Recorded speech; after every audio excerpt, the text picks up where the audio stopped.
man up, it's game time, everybody stand up. How are we doing today? Kevin Gleason here at Varsity845.com. We're here with Justin Rodriguez, our boys basketball beat writer. We're going to talk a little bit about the upcoming state tournament games this weekend. Justin, good to have you here today. Thank you. Tell me a little bit about Middletown now. They've made a quite an impressive run. They survived a scare a couple days ago. Tell me a little bit about that game and where they stand going into Friday's game. Well, I talked to Coach Jim Kelly today, and he said, as he told Will Montgomery, who was up there in Johnson City, that they just didn't play their best game. They survived Johnson City, winning by 1 point, but they still feel really good about themselves at 20-2. Didn't lose to a local opponent, went 17-0 against local opponents, outscoring them by 20 points per game. So they do feel good. That said, now they play, the franchise, the team, Mount Vernon, who has quite a history, in Middletown, in a rare occasion this season, will be the underdog in that game, 6 o'clock on Friday at Marist. I was really intrigued by the game against Horseheads. It seemed like they just were slow getting out of the gate. It was a low-scoring game the whole way. What was it specifically that hampered them in that game? It just seems like they never got in any type of real groove offensively. Well, one thing was a 2-hour bus ride didn't help. In talking to Coach Kelly, and any team will tell you that. They did make a lot of mistakes. They certainly didn't play as crisp as they did in the Section 9 championship when they spotted Valley Central a 16-11 first quarter lead and ended up winning that game 75-50. So right. It wasn't their best game. They had a tough game against Newburgh to end the regular season, which kind of woke them up, and they played great in the Section 9 tournament, and they have to clean some things up. Obviously, that won't cut it against Mount Vernon, which of course the middies would tell you themselves. That's the obvious question. You come off a game like that, and you could very well lose the game. The ball rolls around the rim at the end, kind of saves them. Does that play into their preparation for Mount Vernon at all? Does that hurt their confidence a bit? How are they, you think, mentally going into Mount Vernon after having a game where against a lesser opponent that they very easily could have lost? Do you think this Middletown team is tough enough mentally that they can go in there and thinking that they absolutely can beat this team? Well, they have to be. I'll go back to that Newburgh game at the end of the season. They won by 3 points. Could have lost that game. It woke them up. This game, I do think they were a much better team than Horseheads. Again, it has to wake them up because Mount Vernon, their key is they have about 3 big men. We're talking 6'7", 6'8". They're going to challenge Middletown in the paint, which is, if you want to say a weakness, you have Jonas Parker doing a good job. Aaron Ray can bang in there, and then they'll try to get them on the transition, run the floor. So, but I think it'll be a wake-up call. Now, when you talk about Mount Vernon, they have that long tradition of great basketball success. What is it in terms of looking at other Mount Vernon teams? How would you compare this Mount Vernon? Is this a better than average Mount Vernon team, or is this just a typical Mount Vernon team that could just very easily win the state title? For Mount Vernon standards, it's an average team. So what that means is an average Mount Vernon team would beat most teams around here by 20. Sure. So Middletown comes in as the underdog. One person I've talked to down in Westchester in the know said he would say Mount Vernon's favored by about 12 points. Wow. But I don't think Middletown's going to go away. They played them 3 years ago in the first round of the state playoffs. They right. lost by about 40 points. I don't see that happening.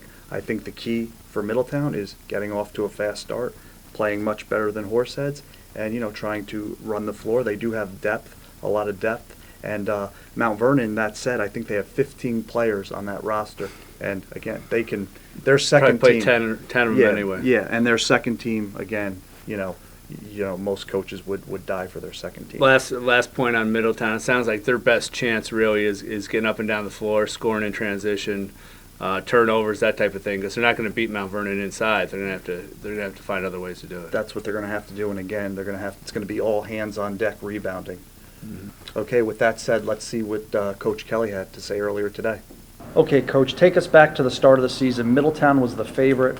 A lot of pressure throughout the season. You guys made it look easy. Of course it wasn't. You're now 20-2 in the state quarterfinals. What was the key to that? I think our unselfish play. These guys really decided to share the basketball. We're a very deep team, and the chemistry we have this year has just been phenomenal. We have a lot of scorers on our team. Aaron Ray is the best scorer in Section 9, and he took these guys together and said, you know what, we're going to do what we have to do to win a championship. That was his number one goal.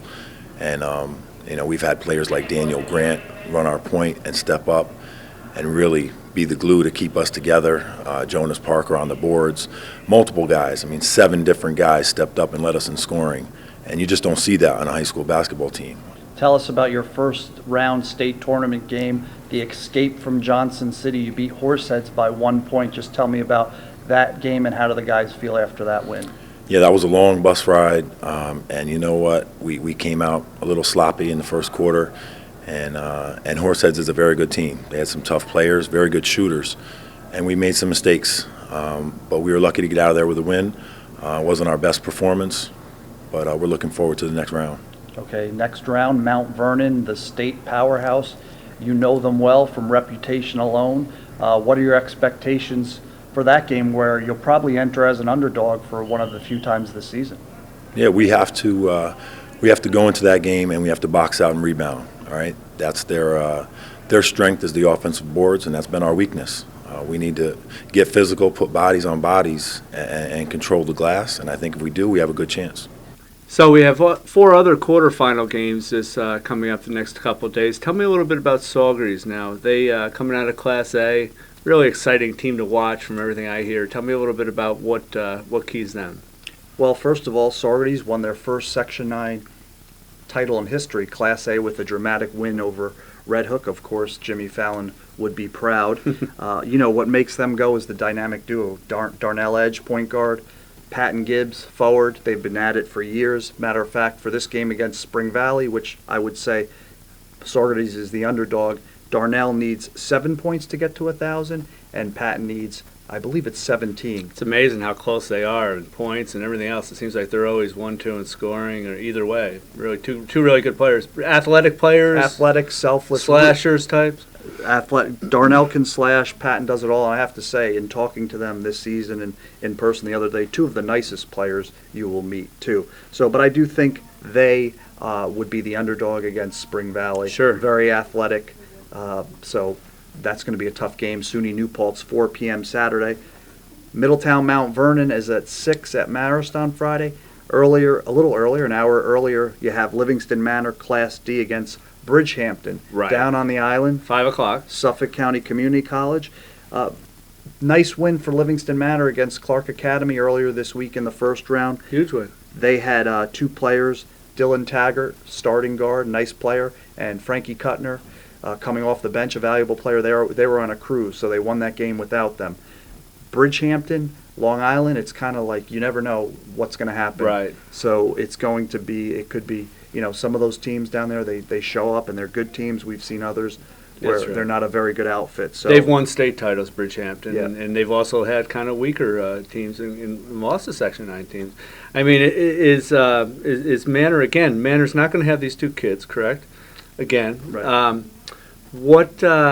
does that affect them against a Bridgehampton team? You're talking about, one game away from going up to Glens Falls, so it's probably going to be a pretty hot, action-packed or pressure-packed atmosphere for them. I wonder if their youth and some of these kids who haven't, contributed as much and have had to lately, how are they going to respond to that environment? Well, I think, they have Terrence Lockhart inside, who's going to get some things done for them. And, listen, they did a good job. I think that one game you want to talk about confidence, they did it without those 2 key players. And their goal is to, win and get to the state Final Four, and they'll have those 2 players back. So I'm not worried about Charlie Hicks, experienced coach. He was at the Final Four a couple of years ago. So, one thing about Manor, they're tough, they're scrappy. They're not going to back down. Moving on to Wallkill girls playing 2 o'clock on Saturday at SUNY New Paltz. This is a team that's been really an exciting team for Section 9 the past few years. They have a pretty veteran core of players. What do you see out of Wallkill girls? Well, they're going to play Albertus Magnus. We'll talk about Eldred in a minute, but both of our local teams are playing the top-ranked team in the state. Eldred, I would think, is more of an underdog. Wallkill, 3rd straight appearance in the state playoffs. They are experienced, have a great core group. Albertus Magnus tops in the state, but Wallkill played them in December, only lost 60-51. So, Wallkill Walk Hill has a shot. Yeah, and it seems like they, I mean, if they're ever going to have a shot, it's going to be this year with some of these kids. And Yep, the group isn't going to be around forever. This is their shot, and you know, like I said, 60 to 51. You know, that's a good game. So again, Walk Hill will be in that game. Finally, the nightcap at Mount St. Mary on Friday night at 8 o'clock, Eldred girls. They're playing South Courtright, the #1 ranked team in the state, 23-0. Every one of their wins has been by double digits. So obviously, it's going to be a very tough. Not going to be easy for Eldred, looking to make the state semifinals for the second straight year. Absolutely, and that's up in Hudson Valley Community College in Troy next week. Justin, it's good to have you. Good to break this down, and looking forward to some action-packed games this weekend in both boys and girls' quest to get to Glens Falls and into Troy at Hudson Valley Community College. For Justin Rodriguez, I'm Kevin Gleason for Varsity 845.